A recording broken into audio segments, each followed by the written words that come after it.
Hoje a gente vai dar uma olhada de perto em como uma nação pequena virou uma verdadeira superpotência na educação. Um país que, olha, contra tudo e contra todos, montou um dos sistemas de ensino de maior sucesso do mundo. Então vamos lá. A pergunta que não quer calar é essa: como é que um país pequeno, recém-saído do bloco soviético, com quase nenhum recurso natural, conseguiu construir o melhor sistema de educação do Ocidente? É um quebra-cabeça e tanto. E as respostas, olha, podem surpreender bastante. Número 1. É isso mesmo. Primeiro lugar. Essa é a posição da Estônia no famoso ranking do PISA em toda a Europa. E não é em uma área só não, é? Em ciências, leitura e matemática. Se a gente olhar o ranking mundial, eles estão ali no impressionante terceiro lugar, coladinhos com Singapura e Japão. Mas para entender como a Estônia chegou nesse nível, a gente precisa voltar um pouquinho no tempo.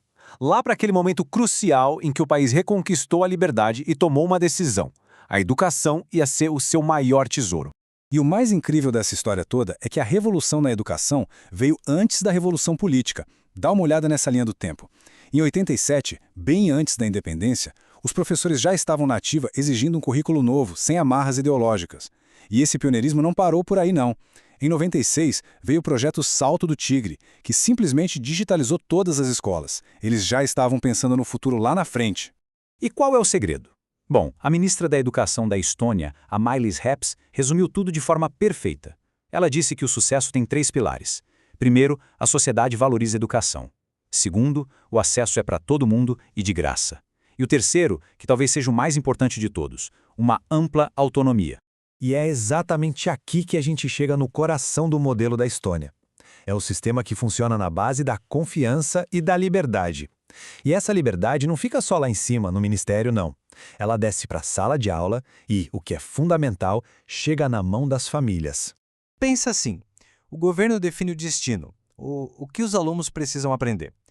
Mas o como chegar lá, essa parte fica totalmente na mão das escolas e dos professores. Eles têm uma liberdade gigantesca para escolher os melhores caminhos, os melhores materiais, as melhores aulas. Tá, mas como é que essa autonomia funciona no dia a dia? É bem simples, na verdade. São 3 níveis de liberdade. Primeiro, os diretores de escola. Eles têm autonomia para contratar, demitir, cuidar do orçamento, gerenciar a escola de verdade. Depois, os professores. São vistos como profissionais de confiança. Então, eles escolhem como dar aula, que livros há.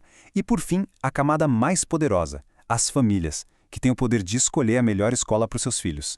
E para essa liberdade de escolha ser para valer, eles criaram um jeito de financiar a educação que é, olha, revolucionário. É o princípio de que o dinheiro segue o aluno. O que isso quer dizer? Que em vez de governo dar dinheiro para a escola, ele dá o dinheiro para o aluno. E esse dinheiro vai junto com o estudante para qualquer escola que a família escolher, seja pública ou particular. Isso muda tudo, né? Cria uma competição saudável onde as escolas precisam ser boas de verdade para atrair os alunos. Essa frase aqui diz tudo. O dinheiro pertence ao estudante, e é o estudante, não a escola, que é financiado. É uma virada de chave completa. O foco sai da instituição e vai para o indivíduo. A família passa a ser a protagonista na educação dos filhos.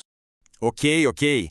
Muita liberdade, muita autonomia, muita confiança. Mas e na prática? Isso funciona? Gera resultado? Bom, os dados não mentem. E os resultados são impressionantes.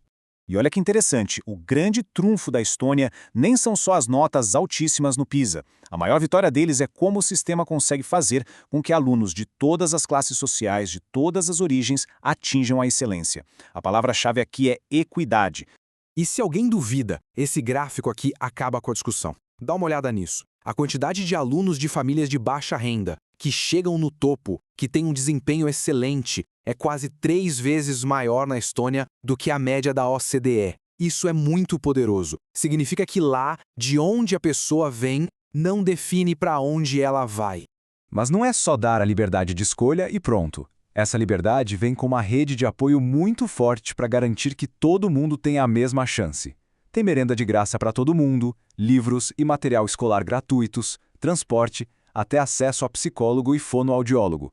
E ainda tem programas depois da aula para ajudar com o dever de casa. A ideia é simples: ninguém pode ficar para trás. E se não bastasse tudo isso, o sistema é absurdamente eficiente. Pensa comigo, eles têm o melhor resultado da Europa gastando 30% a menos por aluno do que a média dos países ricos. Isso mesmo, mais resultado com menos dinheiro. É a prova de que uma boa gestão e autonomia fazem milagres. E aquela confiança toda no professor que a gente falou, ela aparece aqui, nos resultados. Com mais autonomia, os professores na Estônia gastam muito mais tempo de aula dando aula de verdade. 86% do tempo. É menos tempo com burocracia, menos tempo com problema de disciplina e mais tempo focado no que importa: ensinar e aprender. Então, no fim das contas, fica essa reflexão para a gente. A história da Estônia mostra o poder que um sistema pode ter quando ele simplesmente confia nos seus professores, dá poder para suas escolas e, principalmente, coloca a liberdade de escolha nas mãos das famílias. A pergunta que fica é, será que esses pilares, liberdade, confiança e autonomia, não poderiam ser a inspiração que a gente precisa para transformar a educação em outros lugares?